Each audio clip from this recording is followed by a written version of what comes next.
This is Democracy Now!, democracynow.org, The War and Peace Report. I'm Amy Goodman. Again, we're talking about the FBI and Justice Department being urged to renew their investigation into one of the most shocking political murders in recent U.S. history. It is the assassination of Alex Odeh on October 11th, 1985, 28 years ago. Our guests are Congressmember John Conyers, who's calling for that investigation, Albert Mokhiber, former president of the American Arab Anti-Discrimination Committee. Alex Odeh was the Western Regional Director. He opened the door of the offices in Orange County, and there was a pipe bomb there, and he was killed, others injured. We're also joined by Abdeen Jabara, civil rights attorney, who was vice chair of the ADC at the time, helped to found the American Arab Anti-Discrimination Committee. Albert Mokhiber, what was the Anti-Defamation League doing at the time? At the outset, we actually were emulating the ADL, thinking, well, this is a great organization. It's fighting for civil rights for the Jewish community. We should take some lessons and learn from them and do the same for our own community. Little did we know, though, unfortunately, at the same time, they were actually spying not just on the Arab American community, but on other progressive Jews, on Native Americans, on African Americans, anybody involved in the Palestine issue, the South Africa issue. It was a whole laundry list of activists and peace groups that they were spying on.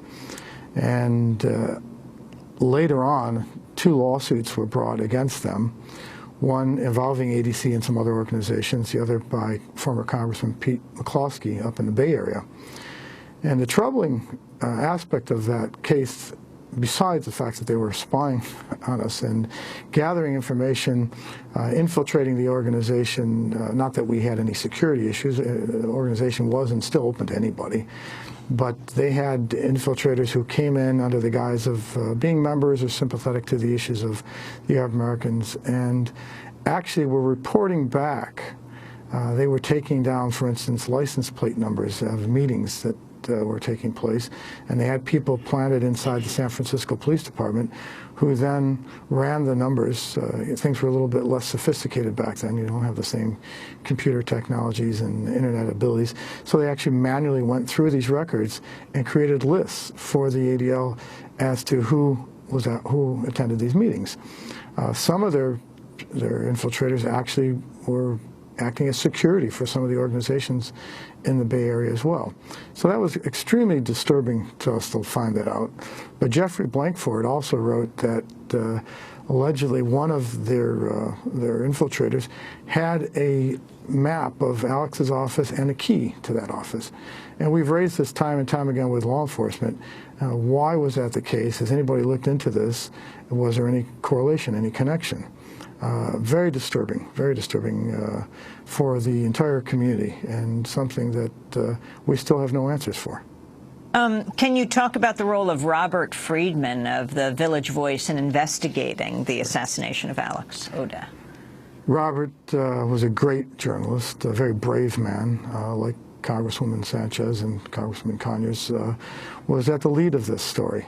He literally wrote the book on the JDL and Meyer Kahana, wrote scores of articles about Alex Odeh for the Village Voice and other sources, and laid out the case, basically. I think if the government just takes what Robert wrote alone, they would be far along in this investigation.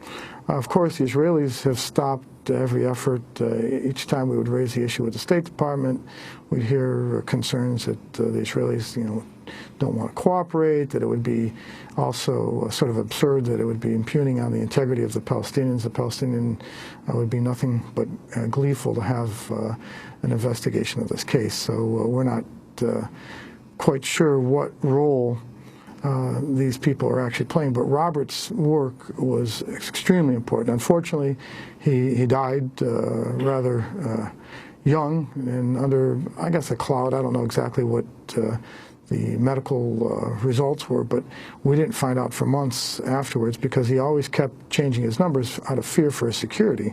So we would expect calls from him more than we would call to his office. But Robert really was the lead on all this investigative work.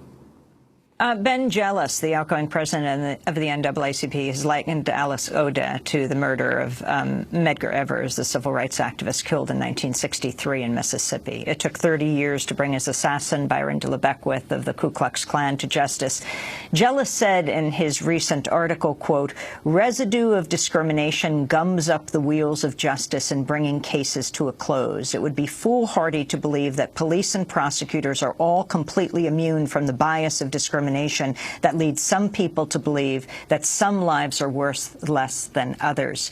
Congressmember Conyers, if you could talk about that parallel and exactly where you go from here with this case.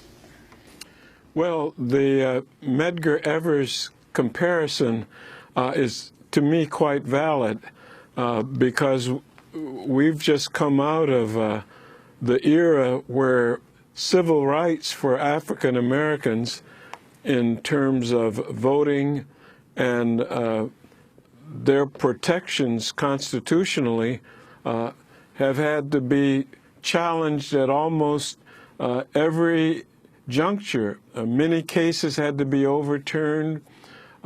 Many new laws had to be brought in. We're still working with horrific voter ID laws that actually limit in many states voter participation rather than making it easier to vote. And so I think that we had to remember back in those days, the Department of Justice and the FBI was just coming out of the J. Edgar Hoover era. There were lots of problems inside our Department of Justice and law enforcement generally.